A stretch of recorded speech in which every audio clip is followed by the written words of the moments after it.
نحمده ونصلي ونسلم على سيدنا ومولانا محمد رسوله النبي الأمين المكين الحنين الكريم الرؤوف الرحيم. أما بعد، بسم الله الرحمن الرحيم.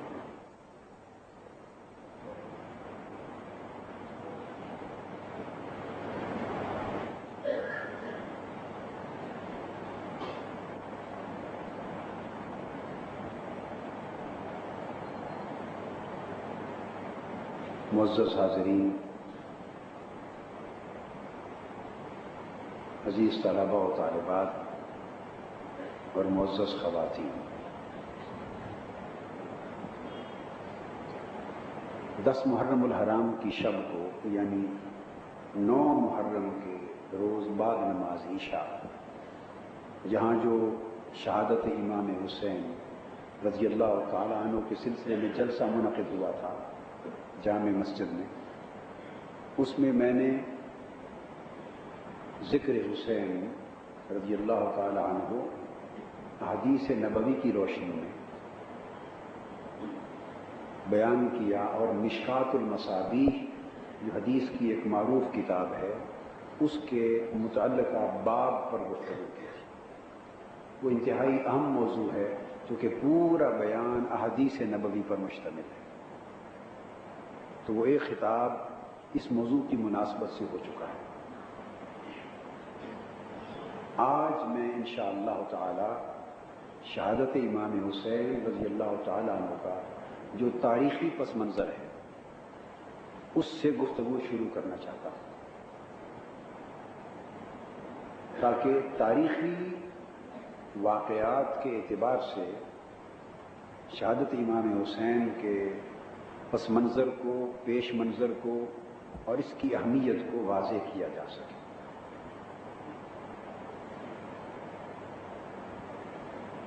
تو یہ موضوع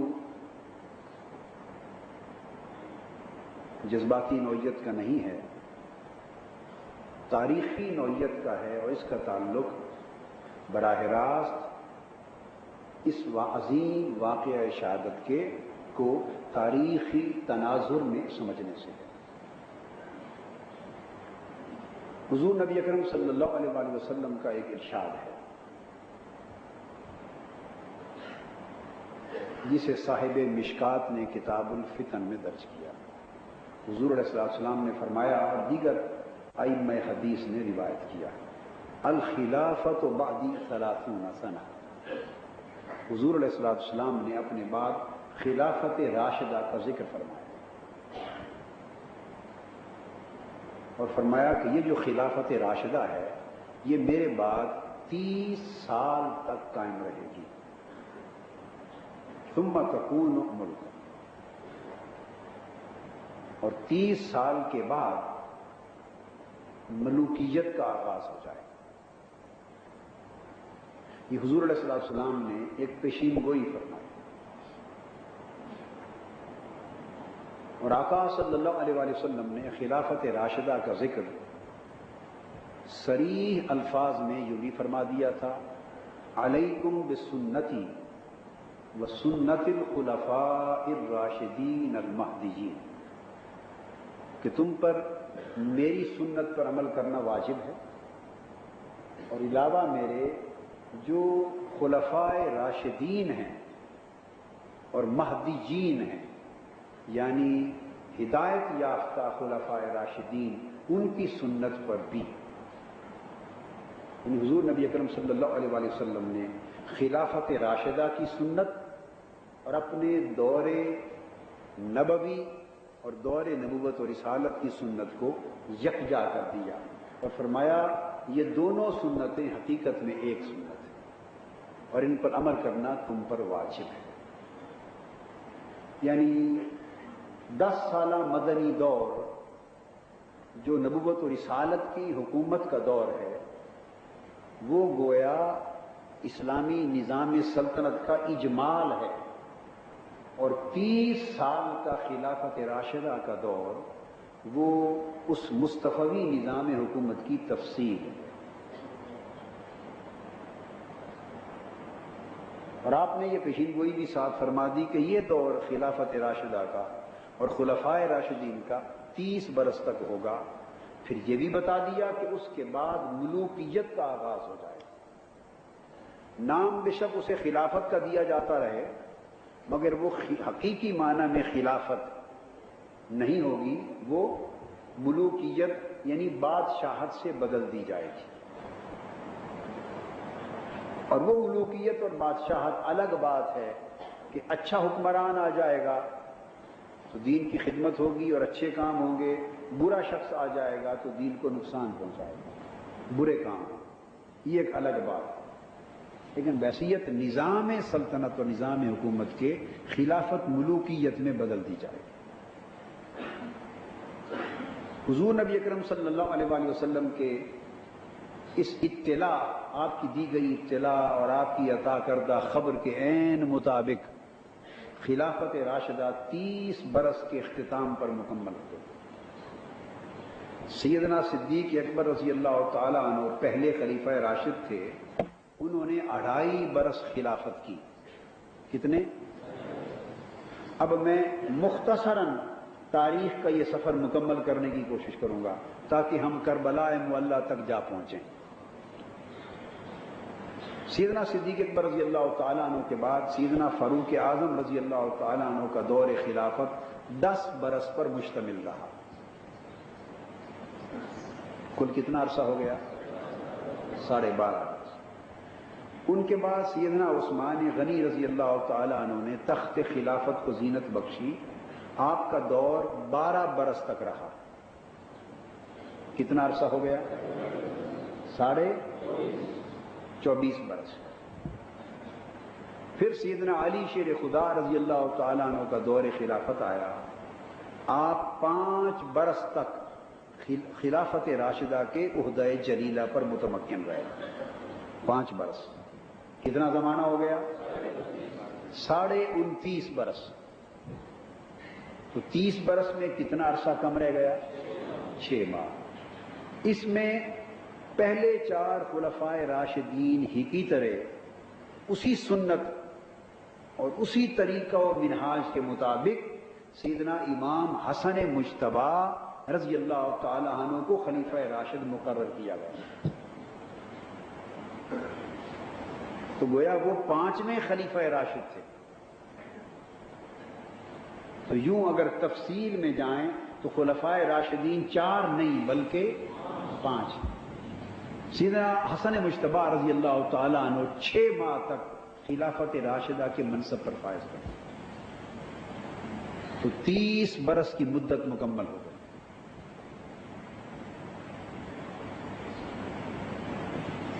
یہ 6 ماہ کا عرصہ ملا کر 30 برس کا عرصہ خلافت راشدہ کا بنتا ہے. اب خلافت کے مسئلے پر امت میں تفریق کب سے شروع ہوتی؟ اگلا نقطہ لے رہے ہیں. جب سیدنا علی شیر خدا رضی اللہ تعالیٰ عنہ تخت خلافت پر بیٹھے، بلکہ سیدنا عثمان غنی رضی اللہ تعالیٰ عنہ کی جب شہادت ہوئی تو تب سے اس متفقہ خلافت راشدہ کو اور متفقہ خلافت اسلامیہ کو تقسیم کرنے کا عمل شروع ہو گیا.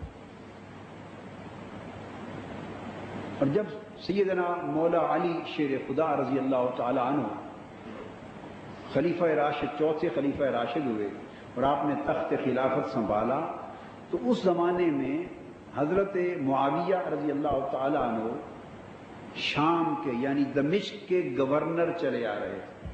وہ اس وقت کہاں کے گورنر تھے؟ دمشق کے، ملک شام کے. یہ اس وقت صوبہ تھا، یہ اس وقت خلافت اسلامیہ کا صوبہ تھا، کیونکہ فتوحات ہو چکی تھی. فتوحات، شام فتح ہو چکا تھا، فلسطین، عراق، سب علاقے فتح ہو چکے تھے. تو شام ایک صوبہ تھا. حضرت امیر معاویہ رضی اللہ تعالیٰ عنہ اس صوبہ شام کے گورنر تھے. سیدنا علی شیر خدا رضی اللہ تعالیٰ عنہ کا تعلق آپ کو معلوم ہے قریش کے قبیلہ بنو ہاشم سے تھا. اور اسی قبیلہ سے حضور تاجدار کائنات صلی اللہ تعالی علیہ وآلہ وسلم بھی تھے. اور حضرت معاویہ کا تعلق قریش کے قبیلہ بنو امیہ سے تھا. یہ ایک اتفاق ہے، سوء اتفاق کہیے، کہ پرانے وقتوں سے بنو امیہ اور بنو ہاشم میں چپکلش، کشمکش اور ناچاکی چلی آ رہی تھی. یہ پہلے سے چلی آ رہی تھی، اور وہ عداوتیں، وہ چپکلشیں اپنے اثرات اس وقت تک رکھتی تھی. اور کچھ اور اسباب بھی ان کے ساتھ ملے.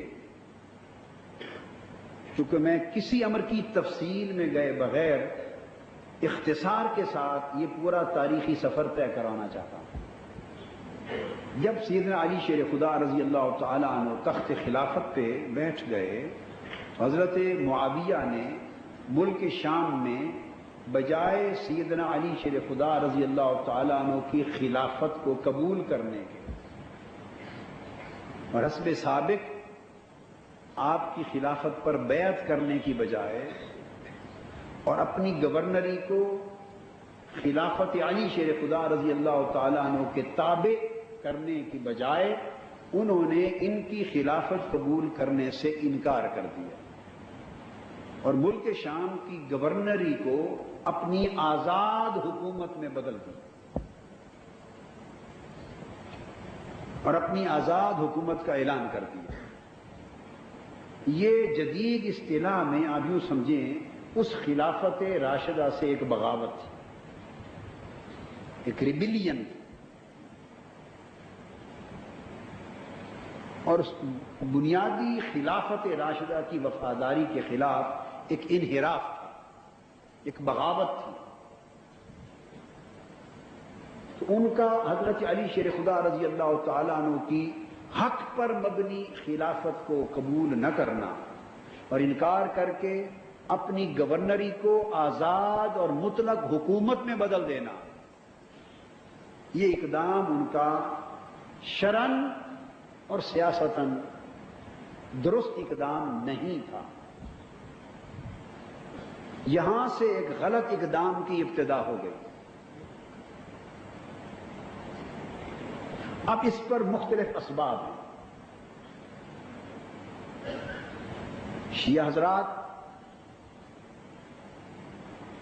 اس کے اسباب بیان کرتے ہیں اور وہ حضرت علی کرم اللہ وجہ الکریم کے حق پر قائم ہونے کی حمایت کرتے ہوئے حد سے بھی بڑھ جاتے ہیں اور بہت کچھ حضرت معاویہ کے خلاف کہتے چلے جاتے ہیں، یعنی ایک ایکسٹریم پر چلے جاتے ہیں. اور کچھ لوگ وہ ہیں جو خارجی الذہن ہیں. کیا؟ خارجی الذہن. اور وہ اپنے دل میں بغض اہل بیت رکھتے ہیں، چھپا ہوا بغض رکھتے ہیں، چھپا ہوا بغض ظاہر نہیں کرتے، نام نہیں لیتے بغض اہل بیت کا، مگر اہل بیت اطہار کی محبت سے ان کے دل خالی، یا بغض اہل بیت کا کہ کوئی نہ کوئی گرد یا بیج ان کے اندر مخفی طور پہ ہوتا ہے، اس کے پیش نظر وہ حضرت امیر معاویہ کے اقدام کو بہر صورت ڈیفینڈ کرنا چاہتے ہیں، اس کا ڈیفینس کرتے ہیں، دفاع کرتے ہیں اور اسے درست ثابت کرنے کی کوشش کرتے ہیں. نتیجتاً وہ بھی حد سے بڑھ کر ایک ایکسٹریم تک چلے جاتے ہیں. یہ اقدام بھی ناروا اقدام ہے، یعنی ایک غلط قدم کو درست ثابت کرنا کبھی درست نہیں ہو سکتا. ہمارا موقف کیا ہے؟ یعنی اصل اہل سنت والجماعت کا اور اہل سنت کے ائمہ کا، اکابرین کا، راہ راست پر چلنے والے سواد اعظم کا اصل موقف کیا ہے؟ دونوں انتہاؤں سے بچ کر وہ بات کہنا جو میں نے احتیاط کے ساتھ کہی ہے کہ درست کو درست کہا جائے، غلط کو غلط سمجھا جائے، مگر ہم سیدنا علی شیر خدا ہی کی خلافت کو حق پر مبنی خلافت سمجھتے ہیں. انہی کی خلافت و امامت حق ہے، اور حضرت امیر معاویہ رضی اللہ تعالیٰ عنہ کا آزاد حکومت کا اعلان کر دینا اور سیدنا علی شیر خدا کے دست حق پرست پر بیعت نہ کرنا اور ان کی خلافت کو قبول نہ کرنا لاکھ دلائل دیے جانے کے باوجود بھی درست نہ ہے نہ ہو سکتا ہے۔ ہم ان کے اقدام کا دفاع نہیں کرتے، مگر کیا کرتے؟ محض ان کے صحابی رسول ہونے کی بنیاد پر ایک غلطی صحابی سے بھی سرزد ہو سکتی ہے۔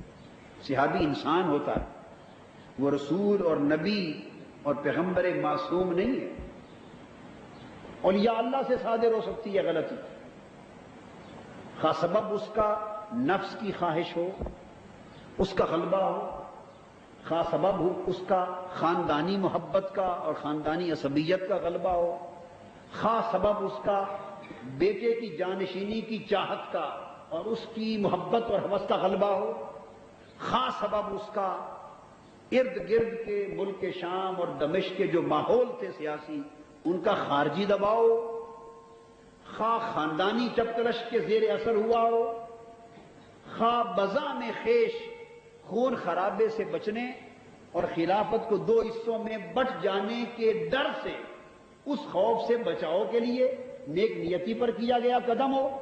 اسباب کوئی مورخ جو چاہے بیان کر لے، جس کا جی چاہے اس سبب کو قبول کر لے، جس کا جی چاہے دوسرے سبب کو قبول کر لے، اسباب جو بھی ہوں مگر اس قدم کو کا دفاع نہیں کیا جا سکتا۔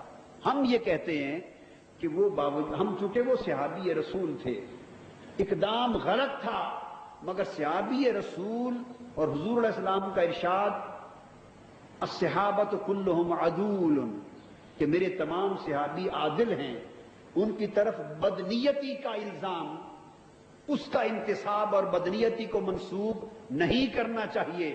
خو آقا علیہ السلام کے ارشاد کے پیش نظر، صحابیت کے حیا کے پیش نظر اور حضور کے صحابہ کے عدول ہونے کے تصور کے پیش نظر ادباً اور حیاءً اپنی زبان بند رکھتے ہیں اور ان کی ذات پر تان تشنیع اور تنقید نہیں کرتے۔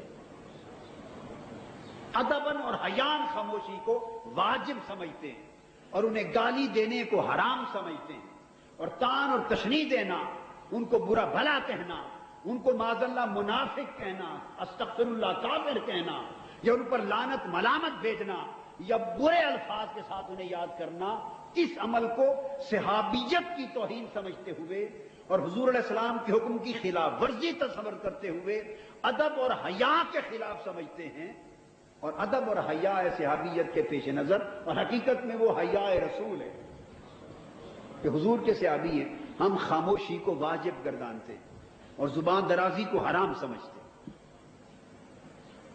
چونکہ اہل سنت میں تمام تر حقائق کے باوجود پھر سب سے بڑی حقیقت ایک ادب کی بھی ہے، تمام تر حقائق اور واقعات کے باوجود ایک سب سے بڑی حقیقت کس کی؟ ادب کی بھی ہے، اور ادب پہلا کرینہ ہے محبت کے قرینوں میں، لہذا اس ادب اور حیا کے پیش نظر خاموشی ہمارا مسلک ہے، مگر اس خاموشی سے بڑھ کر ان کے اقدام کا دفاع کرنا ہم ناجائز سمجھتے، اسے درست قرار دینا ہم ناجائز سمجھتے۔ درست مولا علی شیر خدا ہی ہے، جائز قدم مولا علی شیر خدا کا ہی ہے، حق پر مبنی خلافت مولا علی شیر خدا کی ہی ہے، سو ہم یہ اعلان کرتے ہیں کہ حق حضرت علی شیر خدا کی جانب تھا، حق حضرت علی شیر خدا کی جانب تھا۔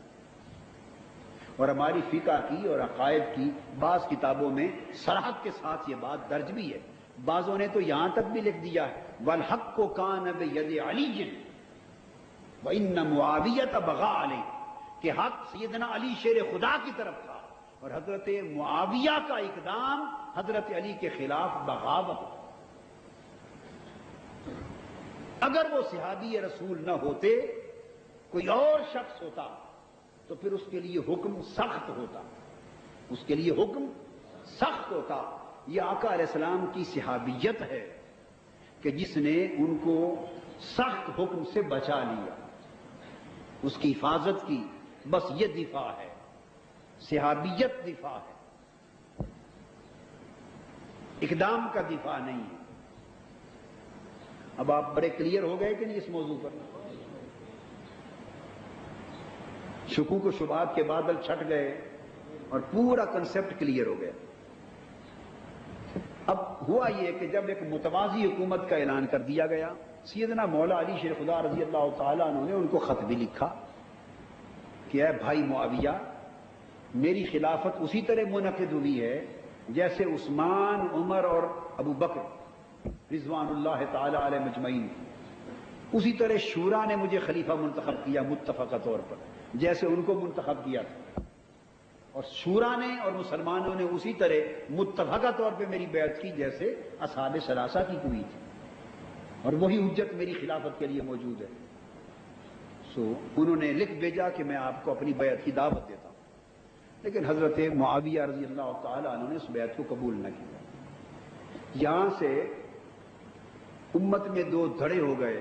میں نہیں کہتا کہ خلافت دو حصوں میں بٹ گئی، میں یہ نہیں کہتا، خلافت تو نہیں بٹی، کیونکہ آقا علیہ السلام فرما چکے تھے کہ خلافت 30 برس تک قائم رہے گی، اور وہ 30 برس کے 5 سال وہ مولا علی شیر خدا کی خلافت میں ہیں، نہ کہ حضرت معاویہ کو۔ وہ تو ایک متوازی حکومت شروع ہوئی، حتیٰ کہ سیدنا علی شیر خدا کے بعد کے 6 ماہ بھی امام حسن مجتبی رضی اللہ تعالی عنہ کے وہ خلافت راشدہ میں شامل۔ مگر یہ کہ دو متوازی حکومتیں بہرحال بن گئیں، اور نتیجتاً ملک شام میں ان کی حکومت اور کوفہ عراق سمیت حجاز، حرمین اور باقی علاقوں میں سیدنا علی شیر خدا کی حکومت تھی، سلطنت تھی، خلافت تھی۔ امت بٹ گئی، دو دھڑے بن گئے، اور یہ مجموعی طور پہ امت کے وحدت، یکجہتی اور استحکام کے لیے نیک شگون نہیں تھا، اور اسی کے نتیجے میں پھر جنگیں بھی ہوئی۔ اہل سنت علماء اور ائمہ حضرت امیر معاویہ رضی اللہ تعالیٰ عنہ کے اس اقدام کو خطا بھی قرار دیتے ہیں، اور ادب اور حیا میں چونکہ زبان تان دراز کرنا حرام ہے، اور عدل پر بھی اعتقاد، عدالت پر بھی اعتقاد رکھنا ضروری ہے، لہذا اس خطا کو خطائے اجتہادی قرار دیتے ہیں، خطائے اجتہادی قرار دیتے ہیں۔ اور خطا اجتہادی میں یہ ہے کہ اگر غلطی بھی ہو گئی تو اللہ معاف کر دیتا ہے، اور نیک نیتی پر چونکہ مبنی ہوتی ہے تو اللہ ایک اجر دیتا ہے۔ ہم اس سے زیادہ فقہی بحث میں نہیں پڑتے۔ جنگ جمل اور جنگ صفین وغیرہ اسی باب کی کڑیاں ہیں۔ یہاں دو حکومتوں کے معرض وجود میں آ جانے کے بعد 4 طبقات وجود میں آ گئے۔ کتنے؟ 4۔ ایک طبقہ تو وہ جو حضرت سیدنا مولا علی شیر خدا رضی اللہ تعالیٰ عنہ کی خلافت کو حق سمجھتا تھا، اور آپ کا اتنا حامی ہوا کہ انہوں نے آپ کی حمایت میں حضرت امیر معاویہ کو برا بھلا کہنا شروع کر دیا، اور ان کے ساتھ کھلم کھلا جنگ پر اترا۔ یعنی یہ وہ طبقہ تھا جنہوں نے سیاسی طور پر سیدنا علی شیر خدا کی حمایت میں پھر آگے غلوف کیا، اتنا غلوف کیا کہ حضرت امیر معاویہ کو برا بھلا کہنے لگ گئے۔ تو یہ طبقہ اپنے آپ کو شیعان علی کہنے لگا۔ کیا کہنے لگا؟ شیعان علی۔ تو یہ ایک طبقہ وجود میں آیا۔ اب یہ بات یاد رکھ لیں کہ جب لفظ شیعان علی وجود میں آیا ہے تو اس سے مراد کوئی شیعہ مکتب فکر نہیں تھا، شیعہ مسلک نہیں تھا، شیعہ کا کوئی فقہی مذہب اس سے مراد نہیں تھا، ایسی کوئی چیز وجود میں نہیں تھی۔ یہ فقط اختلاف چونکہ سیاسی تھا، اور یہ حمایت بھی سیاسی تھی، اور ان حمایت میں جو لوگ بڑے شدید ہو گئے، بہت شدید ہو گئے، تو انہوں نے سیاسی حمایت سیدنا علی شیر خدا کی کرتے ہوئے اپنے آپ کو شیعان علی کا نام دیا۔ شیعہ گروہ کو کہتے ہیں، یعنی یہ حضرت علی کا حامی گروہ بن گیا بس۔ تو شیعان علی کی ابتدا ایک سیاسی گروہ کے طور پہ ہوئی۔ کسی مذہبی مسلکی اور اعتقادی فرقے کے طور پر نہیں ہوئی. یہ ایک فیکٹ ذہن میں رکھیں. دوسرا طبقہ اسی طرح اس کے مد مقابل وجود میں آیا، دوسرا گروہ. یہ وہ لوگ تھے شام اور دمشق کے علاقے کے رہنے والے جنہوں نے حضرت معاویہ کی حکومت کو سپورٹ کیا پولیٹیکلی، اور وہ سیاسی طور پہ ان کے حامی ہو گئے، اور وہ سیدنا مولا علی شیر خدا رضی اللہ تعالیٰ عنہ کو معاذ اللہ عام نادان لوگ برا بھلا کہنے لگے. لیکن ایک بات واضح ہے کہ نہ حضرت معاویہ کو سیدنا مولا علی شیر خدا نے برا بھلا کہا اپنی زبان اقدس سے، اور نہ حضرت امیر معاویہ نے اپنی زبان سے حضرت مولا علی شیر خدا کو برا بھلا کہا. جو روایتیں اس کے برعکس ملتی ہیں وہ جھوٹی ہیں، وہ گھڑی ہوئی روایتیں ہیں تاکہ امت میں اس تفرقہ کو اور بڑھایا جائے اور تعصبات کو بڑھا کر اس کو زیادہ اچھالا جائے. بارصورت وہ صحابی تھے، اور حضرت امیر معاویہ رضی اللہ تعالیٰ عنہ وہ ان سے اس قدم کی، اس اقدام کی ہرگز توقع نہ تھی کہ وہ منبر رسول پر اس سیاسی اختلاف کے ساتھ معاذ اللہ اخلاقی حدوں سے نیچے اتر آئیں اور حضرت مولا علی شیر خدا کو برا بھلا کہیں. یہ نہ ان سے توقع تھی اور نہ صحیح روایتوں سے ان سے ثابت ہے. اور سیدنا مولا علی شیر خدا رضی اللہ تعالیٰ عنہ ان سے تو یہ ممکن ہی نہیں تھا کہ وہ تو خلفائے راشدین میں سے تھے، عشرہ مبشرہ میں سے تھے، افضل اربع میں سے تھے، اور باب مدینہ علم مصطفیٰ تھے. اور حضور علیہ السلام نے ان کے لیے بتا دیا تھا انا مدینۃ العلم وعلی بابها، علم و عرفان مصطفیٰ کا دروازہ. تو وہ ایک خاص اخلاقی سطح سے نیچے کی بات نہیں کر سکتے. تو حضور علیہ السلام کا اعلان عام تھا من کنت مولاہ فہذا علی مولا، جس کا میں مولا اور ساتھی ہوں یہ علی بھی اس کا ساتھی ہے. تو جس علی شیر خدا کے لیے آقا علیہ السلام نے اتنے اونچے رتبوں کی باتیں کر دی ہوں، وہ سیاسی اختلاف پر حق پر ہونے کے باوجود اور انہیں غلط سمجھنے کے باوجود غیر اخلاقی قدم کہ انہیں برا بھلا کہیں، یہ نہیں. تو یہ باتیں جو ان دو صحابہ کی طرف اگر کسی کتاب میں منسوب ملیں تو وہ فتنہ پروری ہے، موضوع من گھڑت روایات ہیں تاکہ اسلام کے اندر تعصبات کو ہوا دی جائے. حیا کی پاسداری شخصی سطح پہ ہر صورت موجود تھی، یہ ان کے مقام و منصب کے تقاضے تھے. چنانچہ تو دوسرا گروہ وہ بن گیا جو حضرت معاویہ کا حامی تھا، سیاسی گروہ. اسے کوئی خاص نام نہیں دیا جاتا، یعنی بنو امیہ کے حامیوں کا گروہ. یہ اس ملوکیت کا حامی گروہ بن گیا جو شہنشاہیت وجود میں آ رہی تھی، ملوکیت وجود میں آ رہی تھی، ایک نئی بادشاہت وجود میں آ گئی تھی، اس کا حامی گروہ بن گیا. ایک آمریت وجود میں آ رہی تھی، اس کا حامی بن گیا. یہ دو گروہ ہو گئے. تیسرا گروہ ایک اور وجود میں آیا جنہوں نے حضرت علی شیر خدا اور حضرت امیر معاویہ دونوں کی مخالفت کا اعلان کر دیا. یہ ایک نیا فتنہ کھڑا ہو گیا، یعنی اس اختلاف سے ناجائز فائدہ اٹھاتے ہوئے ایک نیا فتنہ کھڑا ہو گیا، اور یہ فتنہ خوارج کا فتنہ تھا. یہ فتنہ خوارج کا فتنہ تھا. انہوں نے حضرت مولا علی شیر خدا رضی اللہ تعالیٰ عنہ کو بھی برا بھلا کہا، اور حضرت امیر معاویہ رضی اللہ تعالیٰ عنہ کو بھی برا بھلا کہا. اور ان کا نعرہ کیا تھا؟ ان الحکم الا للہ، حکومت کا حق صرف اللہ کا ہے.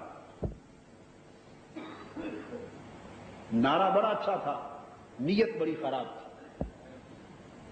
سیدنا مولا علی شیر خدا رضی اللہ تعالیٰ عنہ نے ایک مقام پر فرمایا کہ ان کے الفاظ اچھے ہیں مگر نیت بری. نعرہ ان الحکم الا للہ، کہ حکم صرف اللہ کا چلے گا. کتنا اٹریکٹیو نعرہ ہے، مگر خوبصورت نعرے کے اندر نیت بڑی خراب تھی. نیت خراب کیا تھی؟ ان الحکم الا للہ کہہ کر وہ جہاں حضرت امیر معاویہ کی حکومت کی نفی کرتے تھے، وہاں وہ بدبخت خارجی حضرت مولا علی شیر خدا کی خلافت حقہ کی بھی نفی کرتے تھے اور ان کی خلافت راشدہ کی بھی نفی کرتے تھے. جبکہ اسے ماننا عین تقاضائے شریعت تھا. کیونکہ یہ الخلافت بعدی 30 سنہ کا حصہ تھا، یہ حکومت مصطفیٰ کا تسلسل تھا، تو وہ ان کی بھی نفی کرتے تھے۔ یہ فتنہ خارجیوں کا پیدا ہوا، چنانچہ انہوں نے حضرت سیدنا مولا علی شیر خدا کو اور حضرت امیر معاویہ کو دونوں کو معاذ اللہ واجب القتل اور کافر ڈکلیئر کر دی، دونوں کو بیک وقت واجب القتل ڈکلیئر کر دی، اور دونوں کے خلاف ان کی سازشیں شروع ہو گئی اور ان کی پھر الگ جنگیں ہوئی، اور اس فتنہ کو بھی حضرت مولا علی شیر خدا نے کچلا رضی اللہ تعالی عنہ، اور بالآخر سیدنا علی شیر خدا رضی اللہ تعالیٰ عنہ کی شہادت کا سبب بھی یہی بدبخت خارجی بنے، اور حضرت امیر معاویہ کو بھی نہیں خارجیوں میں سے کسی نے شہید کیا۔ یہ تیسرا فتنہ تھا۔ اور ان خوارج کا عالم کیا تھا؟ یہ نماز کے بڑے پابند تھے، روزے کے پابند، زکوٰۃ کے پابند، نوافل کے پابند، کثرت سے تہجد پڑھتے، ذکر اذکار کرتے، تلاوت قرآن کی بڑی کرتے۔ وہ ساری خوبیاں ان میں تھیں جس قسم کی خوبیاں آج کل بعض بڑے متشدد قسم کے ملاؤں کی جماعتوں میں پائی جاتی۔ میں نام نہیں لیتا، بقایا آپ خود سمجھ لیں۔ بعض لوگ بڑے متشدد ہیں، ان کے نعرے بھی صرف اسی قسم کے، ان الحکم الا للہ، اللہ کے سوا کسی کی حکمرانی کو نہیں مانتے، اللہ کے سوا کسی کی حکومت نہیں، اللہ کے سوا کسی کا نظام نہیں، حتیٰ کہ نظام مصطفیٰ بھی نہیں مانتے، نظام الہی مانتے، شریعت محمدی بھی نہ کہو، شریعت الہی کہو، حکومت صرف اللہ کی، امر صرف اللہ کا، اور صرف توحید کو مانتے ہیں، صرف اللہ کو مانتے ہیں۔ جن لوگوں کا زور بڑی شدت کے ساتھ صرف اللہ پر اور اللہ پر اور اللہ پر ہے، حتیٰ کہ رسول پاک کی ذات، رسول پاک کی حکومت، رسول پاک کی حاکمیت کا بھی انکار کرتے ہیں، معاذ اللہ نام نہاد حاکمیت الہیہ کے تصور پر۔ وہ لوگ بڑے شدید ہیں، نماز میں آپ سے بڑھ کر، روزوں میں بڑھ کر، تہجد میں بڑھ کر، اذکار میں بڑھ کر، جہاد میں بڑھ کر، تلاوت قرآن میں بڑھ کر، شریعت کی ظاہری پابندی میں بڑھ کر، وہ ساری علامتیں جو اس دور کے خوارج میں نظر آتی تھیں وہ آج بھی کہیں کہیں اگر کھلی آنکھوں سے آپ دیکھیں تو نظر آتی ہیں۔ رسول اسلام نے فرمایا تھا کہ یہ ٹولہ میری امت کے آخر وقت تک موجود رہے گا، اور اس ٹولے کی ایک علامت حضور علیہ السلام نے یہ بھی بیان فرمائی تھی کہ یہ میری امت کو کافر اور مشرک ڈکلیئر کرے گا، کافر اور مشرک ڈکلیئر کرے گا، شرک کا فتویٰ دے گا مسلمانوں کا۔ یہ بھی ان کی علامتوں میں سے ہے، اور یہ بھی ان کی علامتوں میں سے ہے۔ بخاری شریف میں حضرت ابن عباس اور دیگر صحابہ سے مروی آقا علیہ السلام نے فرمایا کہ قرآن مجید کی وہ آیتیں، میں صحیح بخاری کوٹ کر رہا ہوں، وہ آیتیں جو کافروں اور مشرکوں کے حق میں نازل ہوئی تھی انہیں پڑھ پڑھ کر مسلمانوں پر اطلاق کرے گا، اور مسلمانوں کو ان آیتوں کے نام سے کافر و مشرک بنائے گا۔ یہ ساری علامتیں صحیح بخاری اٹھائیے، مسلم اٹھائیے، ترمذی اٹھائیے، صحاح ستہ اٹھائیے، یہ ان خارجیوں کی تھی، یہ ان خارجیوں کی تھی۔ تو اس ذہنیت کی ابتدا خود عہد رسالت مآب سے ہی ہو گئی تھی۔ وہ ذوالخویسرہ تمیمی نامی ایک شخص تھا، کیا نام؟ ذوالخویسرہ تمیمی نامی، قبیلہ بنو تمیم کا ایک شخص ذوالخویسرہ، جس نے بھرے مجمع میں آقا دو جہاں صلی اللہ علیہ وآلہ وسلم کو جب آپ مال غنیمت تقسیم فرما رہے تھے، حضور کو براہ راست خطاب کر کے اس بدبخت نے کہا تھا اتق اللہ یا محمد، اعدل یا محمد، اے محمد اللہ سے ڈر، معاذ اللہ سے۔ براہ راست حضور پر تنقید کر دی تھی، براہ راست حضور علیہ السلام پر اس شخص نے تنقید کر دی تھی اور کہا تھا عدل کریں، آپ عدل نہیں کر رہے، اللہ سے ڈرو۔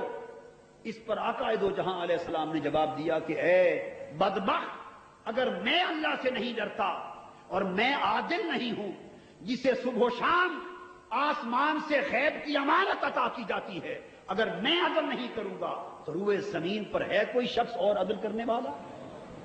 مگر وہ گستاخ رسول پاک کا، وہ بدبخت حضور علیہ السلام کو تانا دے کر صحابہ کرام کی بڑی مجلس میں حضور کی طرف پشت کر کے روانہ ہو گیا، چل پڑا، گستاخی کر کے چل پڑا۔ تو حضور علیہ الصلوۃ والسلام نے فرمایا لوگوں حضرت فاروق اعظم جلال میں آ گئے۔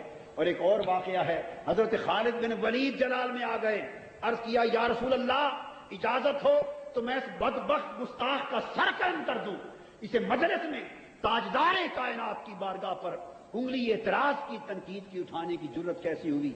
آقا علیہ السلام نے فرمایا نہیں عمر، اور دوسری روایت کے مطابق فرمایا نہیں خالد بن ولید، رک جا، اس بدبخت کو قتل نہ کر، اسے فقط پہچان لو، اس کی پشت میں سے ایک قوم جنم لے گی اور میری امت کے آخری زمانے تک ہوگی، اور وہ قوم نمازیں تم سے زیادہ پڑھے گی، روزے تم سے۔ یہ حضور علیہ السلام کن کو فرما رہے تھے؟ صحابہ کرام۔ ان کی نمازیں تم سے زیادہ ہوں گی، ان کے روزے تم سے زیادہ ہوں گے، یہ قرآن کی تلاوت بھی تم سے زیادہ کریں گے، اسلام کا نام بھی تم سے زیادہ لیں گے، تمہاری نمازیں، تمہارے روزے، قرآن کی تلاوت ان کے مقابلے میں تھوڑی نظر آئے گی، مگر دیکھ لو یہ لوگ دین سے اس طرح خارج ہوں گے جیسے تیر شکار میں سے نکل کے خارج ہو جاتا، اور خون کا قطرہ بھی اس کو نہیں لگتا، اس طرح خارج ہوں گے۔ ان کو قتل نہ کرو، ورنہ لوگ ان کی ظاہری نماز روزے دیکھ کر یہ کہیں گے کہ مسلمانوں نے خود اپنے مسلمانوں کو قتل کرنا شروع کر دیا۔ ابھی وقت نہیں، تانا دیں گے کہ مسلمان خود مسلمانوں کو قتل کر رہے ہیں، اس وجہ سے چھوڑ دیا۔ اور آقا علیہ السلام نے فرمایا اس کی پہچان کر لو، اس کی، تاکہ اس کی نسل سے پیدا ہونے والے لوگوں کی پہچان ہو سکے۔ علامتیں کیا تھی؟ صحابی بیان کرتے ہیں، میں آپ کو صحیح بخاری، مسلم، ترمذی، سیاستہ بیان کر رہا ہوں، متفق علیہ حدیث صحیح۔ آقا علیہ السلام نے دکھایا، صحابہ کہتے ہیں اس کی پہچان یہ تھی کہ اس کا سر مڑا ہوا تھا، رگڑا ہوا تھا اس طرح کے ساتھ، اس کی داڑھی بہت بڑی اور گھنی تھی، اس کی آنکھیں اندر کو دھسی ہوئی تھی، اس کے گال ابھرے ہوئے تھے، اور اس شخص نے اپنا تہبند چادر ٹخنوں سے آدھی پنڈلی تک اونچا اٹھا کے باندھا ہوا تھا، تہبند آدھی پنڈلی تک اونچا باندھا ہوا تھا، سر مڑا ہوا تھا، داڑھی گھنی تھی۔ اس قسم کی اس کی علامتیں تھیں۔ یہ صحابہ کرام نے کیوں بیان فرمایا؟ ایک بڑا بنیادی سوال ہے۔ ہزارہ واقعات ہوئے، ہزارہ باتیں ہوئی، ہزارہ لوگ نظروں سے گزرے، احادیث بھری پڑی ہیں، لیکن کبھی کسی کے ایسے حلیے بھی صحابہ نے بیان کیے کہ فلاں شخص منڈے ہوئے سر کا تھا اور اس کی آنکھیں دسی ہوئی تھیں اور اس کی داڑھی گھنی تھی اور گال ابھرے ہوئے تھے اور ٹخنوں سے اوپر اس کی چادی آدھی پنڈلی تک چادر بندھی ہوئی تھی؟ سوال یہ ہے کہ یہ علامتیں صحابہ نے کیوں بیان کی؟ کوئی تو حکمت ہوگی۔ کیا معاذ اللہ اس کا مذاق اڑا رہے تھے؟ نہیں، یہ صحابہ کرام کے مقام سے فروتر ہے۔ یعنی کیا اس کی شکل بیان کر کے اس کی شکل کا حلیے کا مذاق اڑا رہے تھے؟ نہیں، استغفر اللہ، صحابہ کرام نے اس وجہ سے نہیں، اونچے لوگ اس لیے بیان کی کہ ان علامتوں کو پہچان لو۔ اور آقا علیہ السلام نے فرمایا اس شخص کی پشت میں سے اس کی نسل پیدا ہوگی، جیسے یہ گستاخ ہے وہ بھی گستاخ ہوگی، اس طرح زبان دراز ہوگی، تانا دیں گے، نماز روزے تلاوت میں تم سے زیادہ ہوگے۔ پہچان لو کہ وہ دین دیکھنے میں بڑے دیندار نظر آئیں گے مگر حقیقت میں دین سے خارج ہیں۔ یہ خارجی تھے اور خارجیوں کی نسل۔ اور آقا علیہ السلام نے فرمایا کہ قیامت کے وقت، آخر وقت تک وہ نسل موجود رہے گی۔ نہیں بھائی، کسی کا نام نہیں لیتے، کسی کا نام نہیں لیتے۔ اللہ سے ڈرنا چاہیے۔ جو کچھ آقا علیہ السلام نے فرمایا، صحابہ کرام نے فرمایا، اتنا بیان کر دینا میرا فرض ہے، سمجھنا، دیکھ بھال کرنا آپ کا اپنا۔ نام کسی کا نہ لیا کرو، اس چیز سے اونچے رہا کرو، اونچا رہا کرو۔ تو میں یہ عرض کر رہا ہوں، بس دیکھو، پہچانو، پہچان رکھیں۔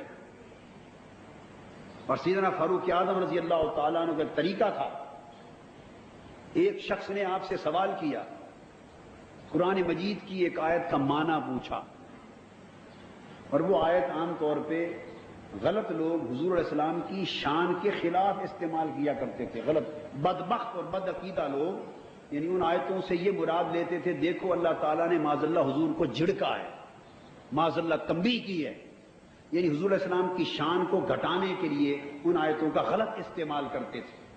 تو وہ آیتیں ایک شخص نے سیدنا فاروق اعظم سے ان آیتوں کا معنی پوچھا، تفسیر پوچھی۔ علامہ ابن تیمیہ نے الصارم المسلول میں، یہ ہے تو احادیث جو ہیں صحاح ستہ کی، مگر انہوں نے پورے باب میں ایک مقام پر جمع کر دی۔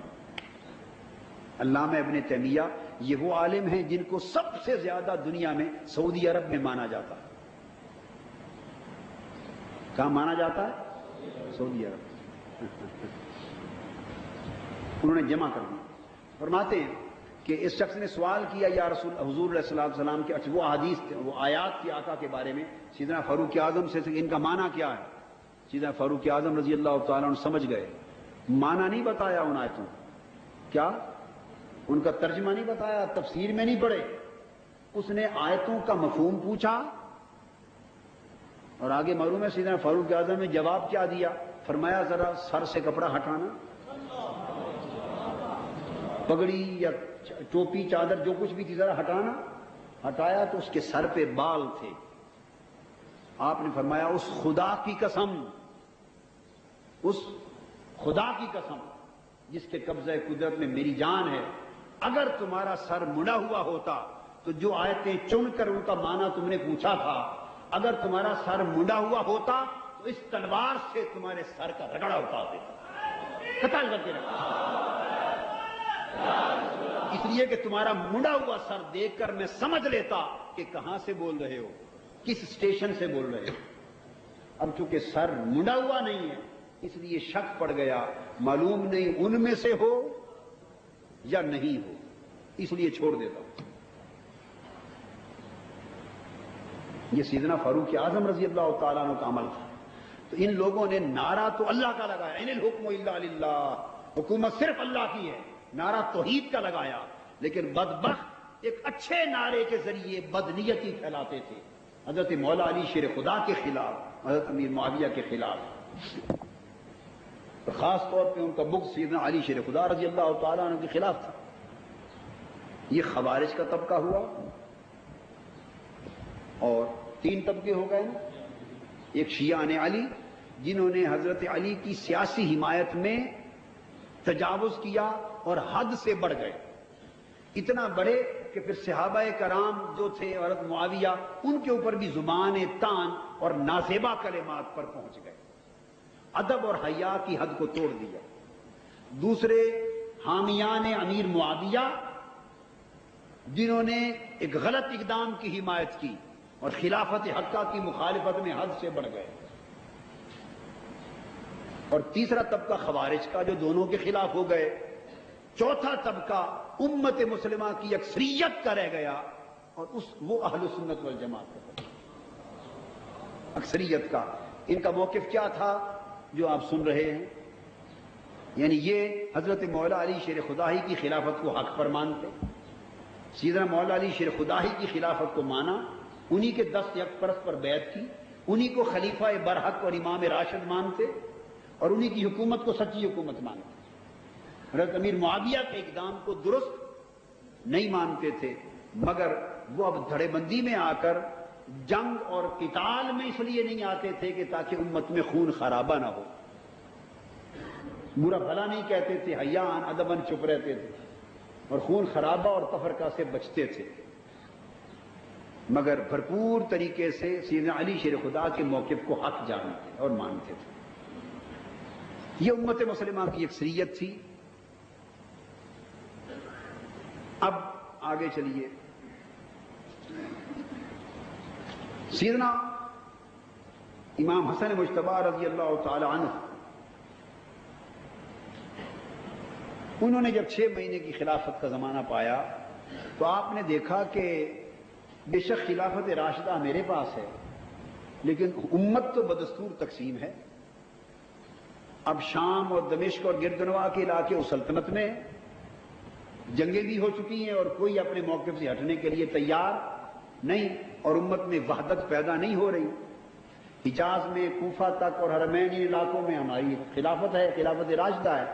آپ نے سمجھا کہ اگر یہ عمل اسی طرح جاری رہا تو اب چونکہ وہ ڈٹ گئے ہیں اور کسی قیمت پہ وہ ودڈرا کرنے کو تیار نہیں ہے، لہذا دائماً اس امت کی تفریق جاری رہے گی، اور حکومت اسلام کی حکومت ایک مرکز پہ یکجا نہیں ہو سکے گی۔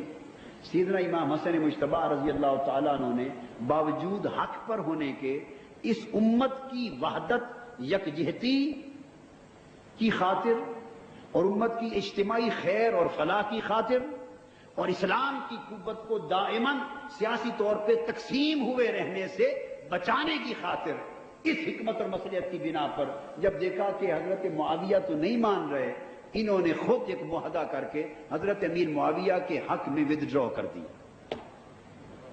یہ سیدنا امام حسن مجتبی کی عظمت تھی، سیدنا امام حسن مجتبی کی عظمت تھی، سیدنا امام حسن مجتبی کی عالی ظرفی تھی، ان کی وسعت ظرف تھی، ان کا احسان تھا اور امت مسلمہ پہ ان کا کرم تھا۔ باوجود اس کے کہ وہ حق پر تھے، مگر دیکھا کہ میرے حق پر رہنے سے بھی جو تفریق پیدا ہو گئی ہے وہ تو ختم نہیں ہو رہی اور بڑھتی جائے گی، اور جنگوں کا سلسلہ چل پڑے گا، اور مجموعی طور پہ اسلام کی عالمگیر قوت کو نقصان ہوگا۔ تو وہ عفو درگزر وہ اہل بیت کے فرزند تھے اور گلشن مصطفیٰ کے چشم و چراغ تھے، انہوں نے عفو درگزر اور معافی کو بہتر جانا اور امت کی اجتماعی خیر اور اجتماعی وحدت کے پیش نظر حضرت معاویہ رضی اللہ تعالیٰ عنہ کے ہاتھ پر بیعت کر لی اور اپنی خلافت سے دستبردار ہو گئے، اور اس طرح سیدنا امام حسن مجتبی کی قربانی سے، ان کی قربانی سے جو حکومت تھی اسلام کی وہ دوبارہ ایک جگہ پہ یکجا ہو گئی۔ اب وہ حکومت تو رہی مگر ملوکیت تھی، ان کے ودڈرا کرنے کے باوجود وہ ملوکیت ہی رہی، وہ خلافت راشدہ نہیں بنی۔ اگر کوئی یہ سمجھتا ہے کہ سیدنا امام حسن مجتبی کے بیعت کر لینے کے بعد حضرت امیر معاویہ کی حکومت خلافت راشدہ بن گئی تھی، وہ غلط سمجھتا ہے۔ وہ ملوکیت ہی رہی، خلافت راشدہ اس بیعت کے دن پر 30 سال مکمل کرنے سے ختم ہو گئی۔ اس بیعت سے 30 سال مکمل ہو گئے 6 مہینے کے، اور آقا نے جو خوشخبری دی تھی الخلافت بعدی 30 سنہ، 30 سال تک خلافت راشدہ میرے بعد ہوگی، وہ ختم ہو گئی، اپنے انجام کو پہنچی۔ اور اس کے بعد سمجھیں کہ اسلامی سلطنت ملوکیت کی شکل میں ایک وحدت کے طور پہ آگے چل پڑی۔ اب یہاں ایک معاہدہ تھا کہ حضرت امیر معاویہ رضی اللہ تعالیٰ عنہ اپنا دور حکومت ختم ہونے کے بعد اپنا کوئی جانشین نامزد نہیں کریں گے اور اسے لوٹا دیں گے پھر امت کی طرح، جیسے امام حسن مجتبی منتخب ہوئے تھے، امت اس طرح پھر اپنا امام اور خلیفہ حسب خلفاء راشدین کے طریق پر منتخب کرے گی۔ تو گویا یہ ودڈرا کرنا ایک عبوری معاہدہ تھا۔ کیا تھا؟ عبوری معاہدہ تھا، تاکہ اس پیریڈ میں تقسیم ختم ہو جائے اور ان کے بعد امت پھر متحد ہو کر نئے خلیفے کا انتخاب کرے۔ لیکن بدقسمتی عالم اسلام کی کہ ایسا نہ ہو سکا۔ جب حضرت امیر معاویہ کا آخر وقت آیا، اب یہاں پر مورخین نے مختلف اسباب لکھے ہیں، میں کسی پر جرح و تنقید نہیں کرتا۔ کسی نے عدول کے تصور پہ کہ صحابہ سب عادل ہیں، نیک نیتی پر اعتماد کرتے ہوئے اہل سنت مورخین اس طرف گئے ہیں کہ وہ بے شک بیٹے یا خاندان کی محبت کا بھی غلبہ تھا، لیکن اس خیال سے کہ شاید اب کسی ایک امام اور خلیفہ پہ اگر امت کو چھوڑ دیا جائے اور میں نے نامزد نہ کیا تو شاید امت کسی ایک خلیفہ پر متفق نہ ہو سکی اور نئی جنگیں نہ سلسلہ شروع ہو جائے۔ انہوں نے اسی خیال کے پیش نظر اپنے بیٹے یزید کو اپنا جانشین نامزد کر دیا۔ کچھ لوگ یہ کہتے ہیں، کچھ لوگ یہ کہتے ہیں، اور میری دانش میں یہ ریزن اتنی وزنی نہیں ہے، یہ خود ریزن میرے ذوق علمی کو اپیل نہیں کرتا، میرے ذوق علمی کو اپیل، اور میں اس دلیل سے متاثر نہیں ہوں، میرا ذہن اسے قبول نہیں کرتا، باوجود عدول پر ایمان رکھتا ہوں، عادل ہونے پر عقیدہ رکھتا ہوں، مگر عدول کے ساتھ عدل پر بھی قائم ہے۔ ہم سمجھتے ہیں کہ انسان کے اندر جو بشری کمزوریاں ہوتی ہیں وہ غالب آ گئیں۔ یہ دوسری خطا ہوئی اس کو بھی خطا اجتہادی کہا جاتا ہے کہ شفقت پدری غالب آئی بطور باپ کے، یا خاندانی عصبیت غالب آئی، یا مجموعی حکومتی ماحول نے اثر انداز کیا، جو بھی اسباب تھے مجموعی طور پہ بہر صورت اس معاہدے پر عمل پیرا نہ ہو سکے، اور اپنے آخری دور میں کچھ درباریوں نے، ارد گرد کے لوگوں نے ایک ماحول کریٹ کر دیا کہ آپ کے بیٹے سے بہتر کون ہے، اسی کو خلیفہ نامزد کر دیں، نہ کیا تو قتل و غارت ہو جائے گی، امت تقسیم ہو جائے گی، جنگیں ہوں گی، فتنہ فساد ہوگا۔ بہر صورت کچھ ان کے داخلی عوامل اور کچھ خارجی اور سیاسی عوامل سب نے مل کر اس معاہدے پر عمل پیرا ہونے کی بجائے ان سے ان کے بیٹے یزید کی جانشینی کروا دی، اور یہ دوسری غلطی تھی، یہ دوسرا غلط اقدام تھا۔ پہلا حضرت سیدنا مولا علی شیر خدا کے خلاف اپنی آزاد حکومت کے قیام کا اعلان غلط اقدام تھا۔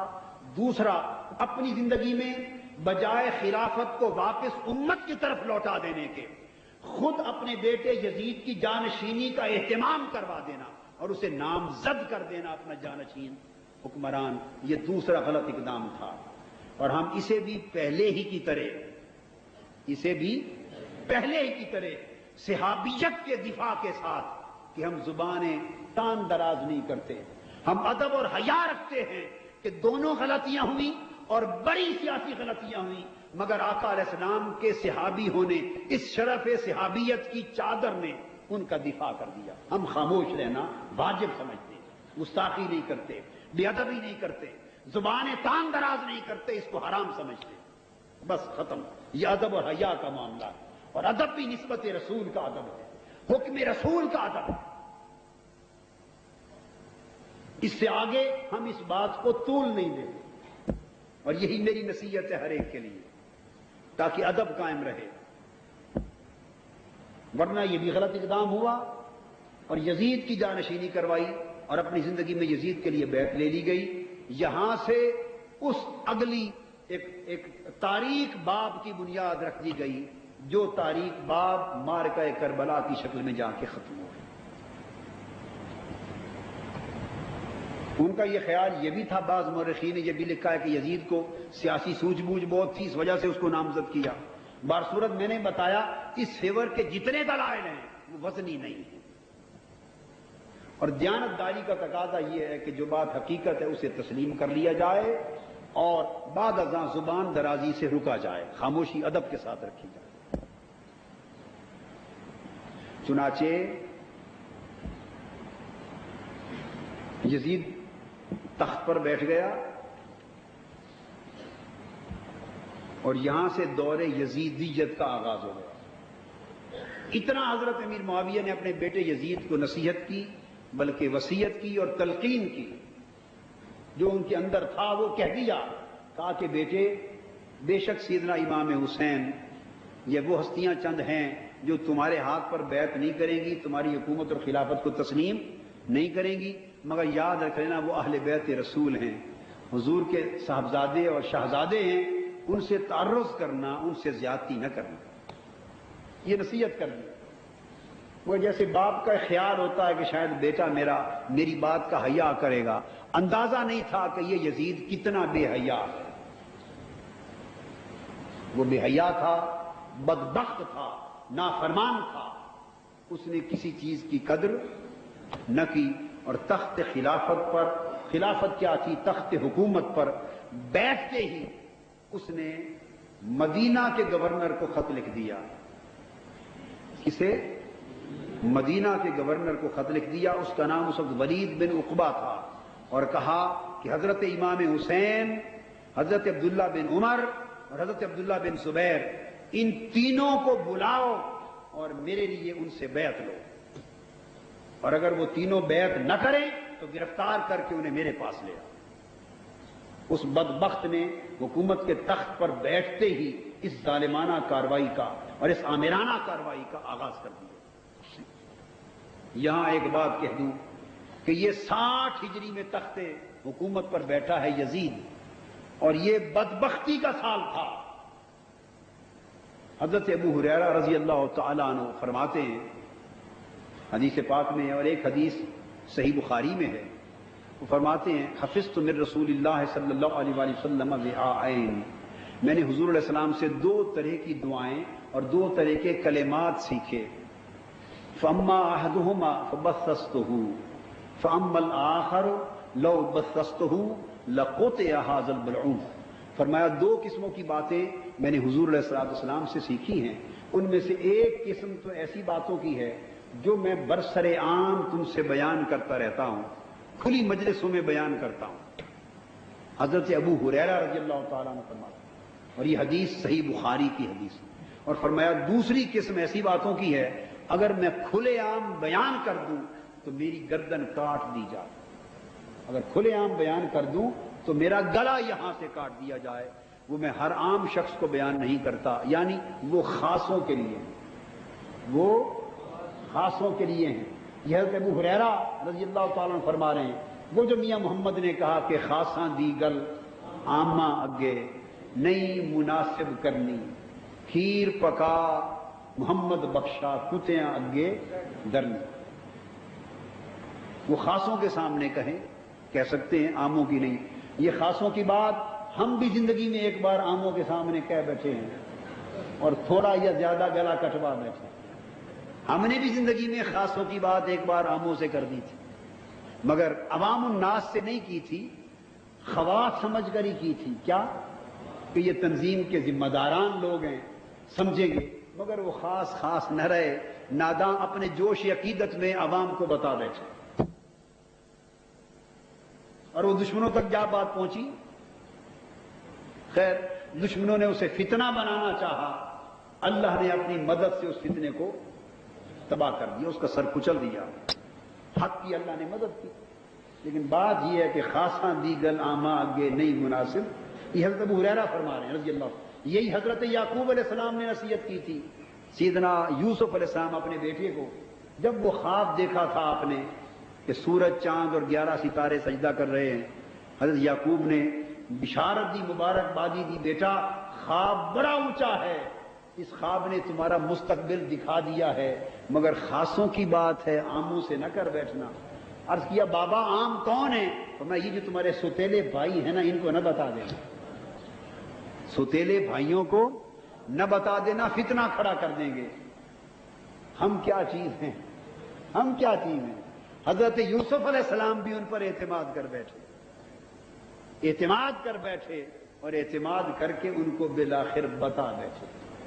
اور یہ اس خاص بات کا ستیلے بھائیوں کو، عاموں کو بتانے کا نتیجہ تھا کہ پھر کنویں میں گرائے گئے اور پھر مصر کے بازاروں میں بیچے گئے اور پھر زلیخا سے ستائے گئے اور 9 سال تک جیلوں میں مارے اور 30 سال تک مارے پھرے اور پھر زمانہ کاٹ کر تخت سلطنت مصر پہ جا کے بیٹھے. پھر والد آیا، پھر والدہ آئیں، 11 بھائی آئے اور تخت مصر پر حضرت یوسف کو پایا. جب سارے اس زمانے کے رواج کے مطابق سجدے میں گرے، حضرت یعقوب بولے بیٹے یہ ہے اس خواب کی تعبیر جو تو نے بچپن میں دیکھا تھا، جو خاصوں کی چیز تھی تو عاموں کو بتا بیٹھا. سچا تو ثابت ہو گیا مگر 30 سال تجھے بڑی تکلیف اٹھانا پڑا. تو ایسا ہو جاتا ہے، ایسا ہو جاتا ہے. تو حضرت ابو ہریرہ رضی اللہ تعالیٰ عنہ فرماتے ہیں کہ آقا علیہ السلام نے مجھے جو خاص باتیں بتائی تھی وہ اگر عوام کو بتا دوں تو میرا گلا کاٹ دیا جائے. کسی خاص نے ان سے کبھی پوچھا کہ ان میں سے کوئی ایک بات مجھے تو بتا دو، اور یہ بھی حدیث پاک میں ہے اور فتح الباری میں روایت ہے کہ ان خاص باتوں میں سے کوئی ایک بات مجھے بھی بتا دو. حضرت ابو ہریرہ نے بتا دیا رضی اللہ تعالیٰ عنہ. فرمایا ان خاص باتوں میں سے ایک بات یہ ہے کہ حضور علیہ السلام دعا کرتے تھے اعوذ باللہ من راس الستین و امارت الصبیان. اے اللہ میں سن 60 ہجری کی ابتدا سے پناہ مانگتا ہوں. جب میری امت پر سن 60 ہجری شروع ہوگا، 60واں سال ہجری کا آئے گا، اس کی ابتدا سے پناہ مانگتا ہوں. اور نااہل کم عمر لوگ جب تخت سلطنت پر بیٹھیں گے اس سے پناہ مانگتا ہوں. تو جب سن 60 آیا، یزید کم عمر تھا، نااہل تھا، بدبخت تھا، فاسق تھا. فاجر تھا، شرابی تھا، زانی تھا، بے ایمان تھا، بے حیا تھا، ملعون تھا، جہنمی تھا، اس تخت سلطنت کا اہل نہ تھا، کم عمر بھی تھا، کم شعور بھی تھا، کم عقل بھی تھا، کم عمل بھی تھا. جب وہ تخت پر بیٹھا تو عمارت الصبیان کی شرط بھی پوری ہوئی، کم عمروں کا تخت پر بیٹھنا. اور راس الستین اور سن 60 کی ابتدا والی شرط بھی پوری ہوئی. حضرت ابو ہریرہ نے فرمایا یہ تو معلوم نہیں کہ 60 سال بعد کیا ہوگا اور سن 60 ہجری کی ابتدا کیا ابتدا ہوگی، مگر اتنی راز کی بات ہے کہ حضور اس سال سے پناہ مانگتے تھے. نگاہ مصطفیٰ 60 برس کے بعد 60 برسوں کے پردوں کے اندر چھپے ہوئے معرکہ کربلا کو دیکھ رہی تھی. نگاہ مصطفیٰ بدبخت یزید کی جانشینی کو دیکھ رہی تھی. نگاہ مصطفیٰ معرکہ کربلا میں 60 ہجری کی ابتدا میں اہل بیت پاک کے خیموں کا نصب ہونا دیکھ رہی تھی. نگاہ مصطفیٰ دریائے فرات کے پانیوں کا بند ہونا تک رہی تھی. نگاہ مصطفیٰ خانوادہ نبوت کے معصوم گلوں کا کٹڑا تک رہی تھی. نگاہ مصطفیٰ امام حسین کے لاش پر گھوڑوں کی ٹاپوں سے چلنا تک رہی تھی. نگاہ مصطفیٰ خانوادہ رسول کا پیاسا مارا جانا تک رہی تھی. نگاہ مصطفیٰ اہل بیت کے خیموں کا جلایا جانا تک رہی تھی. نگاہ مصطفیٰ حسین کے سر کا قلم ہونا اور اہل بیت کے سروں کا قافلہ دمشق میں روانہ کیا جانا تک رہی تھی. اور یہ سارے منظر دیکھ کر خدا کی بارگاہ میں التجا کر رہی تھی، مولا وہ 60 ہجری سے میں پناہ مانگتا ہوں.